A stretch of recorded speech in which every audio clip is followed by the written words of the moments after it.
క్రీస్తు వలె వండుటకు మనం అన్ని విషయంలో ఎదుగుదాము. ఎఫెసీయులకు రాసిన పత్రిక 4:15 యేసు అనగా రక్షకుడు, క్రీస్తు అనగా అభిషిక్తుడు, దైవకుమారుడు.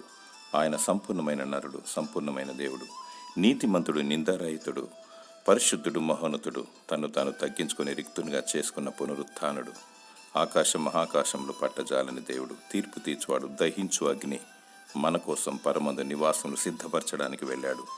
ఆయన తన వధువు కోసం, తన వారి కోసం రానయ్యున్నాడు. క్రీస్తు కలిగిన మనస్సును కలిగి దినదినము ప్రభువైన యేసుక్రీస్తును వెంబడించాలి, అంతవరకు సహించాలి. నీకున్న విశ్వాసమును గట్టిగా పట్టుకోవాలి. నిస్వార్థముగా, పరిశుద్ధముగా, యథార్థము గలవారమై దేవునికి మహిమకరంగా, నిందారహితముగా జీవించాలి.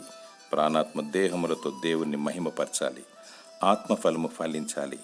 దేవుడు తన పాద సన్నిధిలో నిన్ను వర్ధిల్ల చేయునుగాక. ఆమేన్.